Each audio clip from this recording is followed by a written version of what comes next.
दैनिक Chhattisgarh channel देखना शुरू कर चुके हैं आप और छत्तीसगढ़ प्रदेश की आज की तमाम सभी महत्वपूर्ण बड़ी खबरों की शुरुआत जय जोहार और नमस्कार के साथ। छत्तीसगढ़ में एचएमपीवी वायरस को लेकर स्वास्थ्य विभाग अलर्ट मोड पर है, जहां बीते दिन स्वास्थ्य मंत्री जायसवाल ने प्रदेश भर में वेंटिलेटर, आईसीयू और नॉर्मल बेड सुनिश्चित करने को लेकर अहम बैठक करी है। दरअसल बात करें तो चीन से शुरू हुआ कोरोना वायरस अब पूरी दुनिया में त्राहिमाम मचा चुका था, लेकिन एक बार फिर से अब चीन से एक नई बीमारी एचएमपीवी वायरस का प्रकोप शुरू हो चुका है, जहां इस संक्रमण की एंट्री यूएस और मलेशिया के बाद अब भारत में भी हो चुकी है, जहां प्रदेश में अब स्वास्थ्य विभाग अलर्ट मोड पर है। इस बीच प्रदेश के स्वास्थ्य मंत्री ने एक अहम बैठक करी, जहां अहम बैठक में स्वास्थ्य विभाग के वरिष्ठ अधिकारियों ने शिरकत किया और वायरस से निपटने के लिए आगे की रणनीति तैयार करी। छत्तीसगढ़ में कांग्रेस संविधान बचाओ रैलियां आयोजित करने वाली है, जहां एक साल तक जनसंपर्क अभियान चलाया जाएगा। सभी जिलों, ब्लॉक और विधानसभाओं में यह अभियान की शुरुआत होने वाली है। छत्तीसगढ़ में कांग्रेस संविधान बचाओ रैलियां और पदयात्राएं आयोजित करने वाली है, जहां 26 जनवरी से शुरू होकर 26 जनवरी 2026 तक यानी कुल मिलाकर एक साल तक प्रदेश के सभी ब्लॉकों, विधानसभा स्तरों पर इसका आयोजन किया जाएगा। भारतीय कांग्रेस कमेटी के निर्देश पर यह राष्ट्रव्यापी संविधान बचाओ रैलियां कार्यक्रम आयोजित होने जा रहा है। मिली जानकारी के मुताबिक महात्मा गांधी की विरासत और संविधान की रक्षा, संरक्षण और संवर्धन की आवश्यकताओं को ध्यान में रखते हुए ये आंदोलन किया जा रहा है। 26 जनवरी 2025 से लेकर 26 जनवरी 2026 के बीच यानी कुल एक साल तक कांग्रेस कार्य समिति ने संविधान बचाओ राष्ट्रीय पदयात्रा को एक बड़े राष्ट्रव्यापी जनसंपर्क अभियान की शुरुआत करने का फैसला किया है। ये पदयात्रा गांव-गांव और कस्बे-कस्बे में रैली के रूप में आयोजित करी जाएगी। हाईकमान की ओर से आगे की गाइडलाइंस जारी कर दिए जाएंगे। सूरजपुर में ओबीसी आरक्षण का विरोध किया जा रहा है, जहां समाज ने एक आक्रोश रैली निकाली और कहा कि मंत्री और विधायकों से इसका हिसाब किताब लिया जाएगा। सूरजपुर में ओबीसी आरक्षण में कटौती को लेकर विरोध प्रदर्शन का सामना करना पड़ रहा है सरकार को, जहां सर्व पिछड़ा वर्ग महासभा ने अग्रसेन चौक में सरकार के खिलाफ प्रदर्शन किया। बीते दिन ओबीसी समाज के सैकड़ों लोगों ने शहर में रैली निकालकर नाराजगी जताई और सरकार से आरक्षण देने की मांग करी है। समाज के लोगों का कहना है कि जिस तरह से छत्तीसगढ़ पंचायती राज संशोधन अध्यादेश 2024 में उपरोक्त अधिनियम की धारा को विशेषकर बस्तर और सरगुजा संभाग के कई जिलों में ओबीसी वर्ग को मिलने वाला आरक्षण शून्य हो गया। ये ओबीसी वर्ग के संवैधानिक मौलिक अधिकारों का हनन है। ओबीसी समाज के प्रदेश अध्यक्ष रमेश यदू ने कहा कि सरकार ओबीसी, एसटी और एससी वर्ग के बीच टकराव कराना चाहती है। जो ओबीसी समाज के विधायक मंत्री बने हैं उनसे हिसाब किताब लिया जाएगा। कुछ ही दिनों में होने वाले नगरीय निकाय और पंचायत चुनाव में इसका असर देखने को मिल सकता है। और अब खबर नवा रायपुर से, जहां सामूहिक अनशन के मामले में बीएड डिग्री धारक सहायक शिक्षकों की तबीयत बिगड़ती हुई नजर आ रही है, जहां इनको अस्पताल में भर्ती किया गया। छत्तीसगढ़ के नया रायपुर में सामूहिक अनशन कर रहे बीएड डिग्रीधारी सहायक शिक्षकों की तबीयत बिगड़ गई। 2 शिक्षिकाओं की हालात को बिगड़ने की वजह से उन्हें गंभीर हालात में अभनपुर के शासकीय अस्पताल में भर्ती करवाया गया है, जहाँ 36 बीएड डिग्रीधारी सहायक शिक्षक 14 दिसंबर से सेवा सुरक्षा और समायोजन की मांग को लेकर भूख हड़ताल पर बैठे हैं। हजारों आंदोलनकारियों ने प्रशासन पर आरोप लगाया है कि धरना स्थल पर किसी भी प्रकार की कोई भी स्वास्थ्य सुविधाएं उपलब्ध नहीं थी। शिक्षकों द्वारा 108 एम्बुलेंस सेवा को तत्काल कॉल करके बुलाया गया, जिसके बाद दोनों शिक्षिकाओं को निकटतम के स्वास्थ्य केंद्र अभनपुर में भर्ती कराया गया, जिनमें से 2 सहायक शिक्षिकाओं के हालात गंभीर बताए जा रहे हैं। बीएड डिग्रीधारी सहायक शिक्षकों की सेवा सुरक्षा और समायोजन की मांग को लेकर जल सत्याग्रह के साथ साथ सामूहिक अनशन पर हैं। शिक्षकों का कहना है कि संघर्ष तब तक जारी रहेगा जब तक उनकी मांगों को पूरा नहीं किया जाता है। धरना स्थल पर स्वास्थ्य सुविधाओं की अनुपलब्धता और साथ ही शासन प्रशासन की चुप्पी पर आंदोलनकारी सहायक शिक्षकों ने अपनी नाराजगी भी जताई है। राजिम कुंभ मेले को लेकर 21 साल बाद अब राजिम कुंभ मेला स्थल बदलने जा रहा है। संगम से 750 मीटर की दूरी पर महोत्सव आयोजित होगा, जिसमें लक्ष्मण झूला, चौबे बांधा के बीच अस्थायी सड़क का भी निर्माण होने जा रहा है।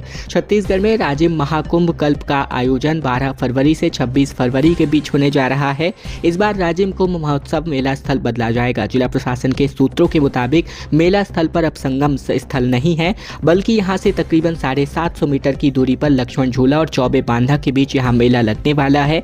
लक्ष्मण झूला और साथ ही चौबे बांध के बीच अस्थायी सड़क यानी रेत और मुरुम से जिला प्रशासन बनाने जा रहा है। इसके अलावा यात्रियों के लिए गाड़ियों की पार्किंग की व्यवस्था करी जाएगी। गरियाबंद जिला प्रशासन और छत्तीसगढ़ पर्यटन मंडल के अधिकारियों ने तैयारियां सुनिश्चित करने का निर्देश जारी किया है। रायपुर समेत 5 निगम में महिलाओं की अगली मेयर होने जा रही है। 54 नगर पालिका में 18 सीट महिला आरक्षित हो चुकी है। मीनल चौबे ने कहा कि शिद्दत से चाहो तो कायनात पूरा करती है।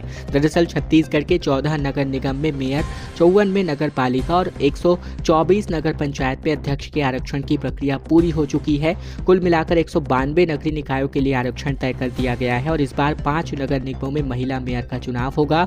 रायपुर से सामान्य वर्ग की महिला मेयर चुनाव लड़ेगी और वहीं 54 नगर पालिकाओं में 18 सीट महिलाओं के लिए आरक्षित की गई है, जिनमें से 3 एससी, 2 एसटी और 4 ओबीसी, जबकि 9 सीट सामान्य वर्ग की महिला चुनाव लड़ने वाली है। 124 नगर पंचायतों में आरक्षण किया गया है, जिनमें से 16 एससी सीटें हैं जबकि आरक्षित हैं, जिसके अलावा 5 सीटें महिलाओं के लिए रिजर्व हैं, जबकि 20 सीटें अनुसूचित जनजाति के लिए हैं, जिनमें से 7 सीटों पर महिलाएं चुनाव लड़ने वाली हैं।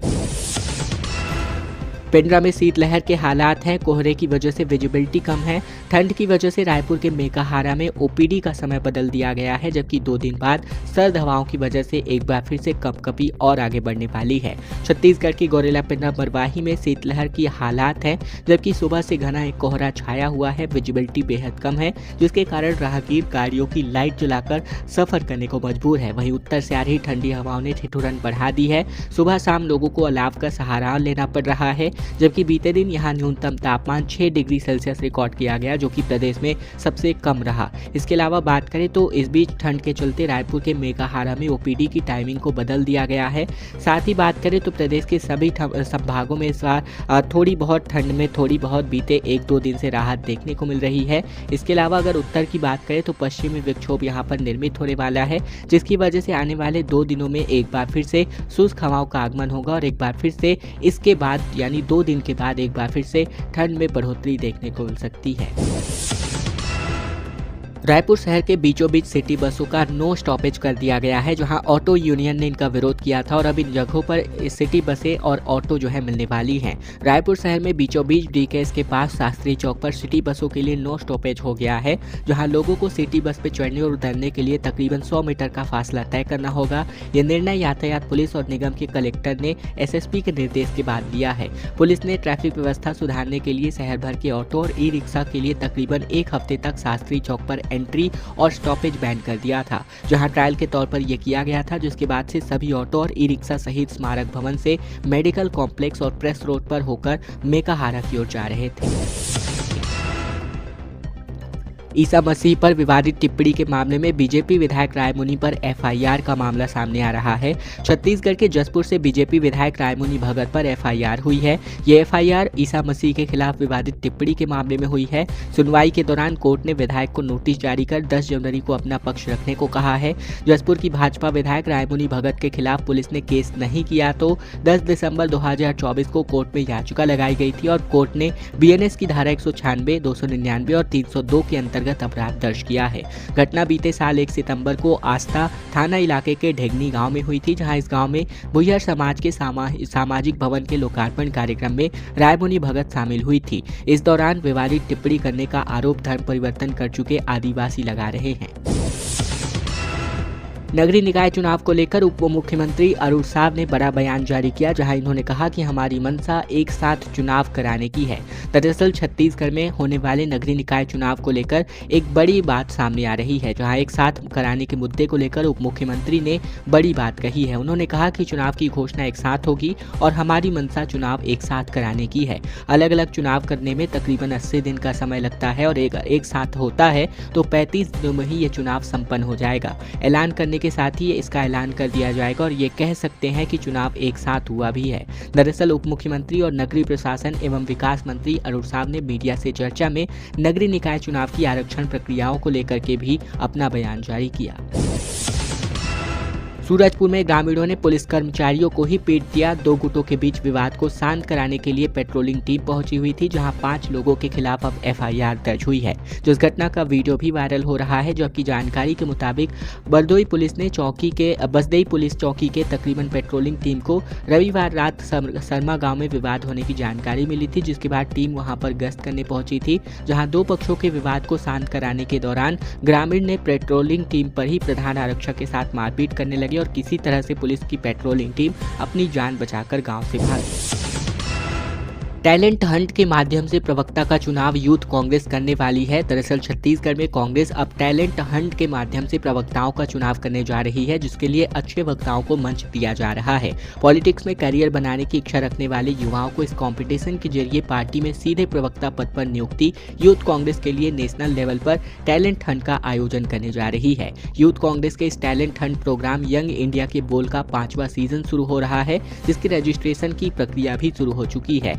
रायपुर के जिला कांग्रेस कार्यालय में यूथ कांग्रेस के प्रदेश अध्यक्ष आकाश शर्मा ने इसका पोस्टर भी लॉन्च किया, जिसमें केंद्र और राज्य सरकार के खिलाफ मुद्दे होंगे, जो विषय पहले ही यूथ कांग्रेस ने जारी कर दिए हैं। आकाश शर्मा ने बताया कि सबसे बड़ा मुद्दा रोजगार का है। मेक इन इंडिया के अंतर्गत ना कितने जाने वादे किए गए थे और आज इंडिया वेट कर रहा है, लेकिन रोजगार नहीं है। छत्तीसगढ़ की ही बात करें तो साल भर हर साल 50,000 युवाओं को रोजगार देने की बात कही गई थी, लेकिन आज 1 साल होने पर भी कोई वादा पूरा नहीं किया गया।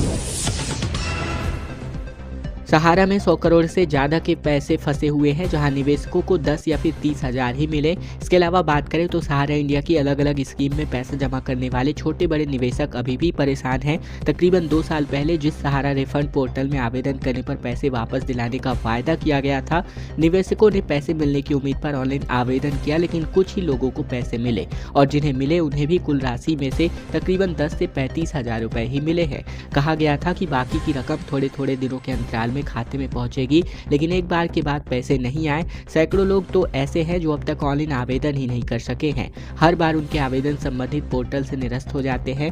हर बार कोई नया दस्तावेज की कमी बताकर आवेदन स्वीकार ही नहीं किया जाता। कंपनी की ओर से जारी जानकारी के अनुसार सहारा रिफंड पोर्टल से छोटे निवेशकों को ही रिफंड किया जा रहा है। ये वे पीड़ित है जिन्होंने ऑनलाइन आवेदन किया है। और अब छत्तीसगढ़ के नशे के सौदागर के तौर पर पुलिस का शिकंजा इस पर कसता हुआ दिखाई दिया। बिलासपुर की पुलिस ने एक बड़ी कार्यवाही की है। नशे के तस्कर संजीव छाबड़ा की 2 करोड़ से अधिक की संपत्ति को जब्त किया गया है, जबकि पुलिस ने अंतर्राज्यीय तस्कर संजीव कुमार छाबड़ा को जबलपुर से गिरफ्तार किया है।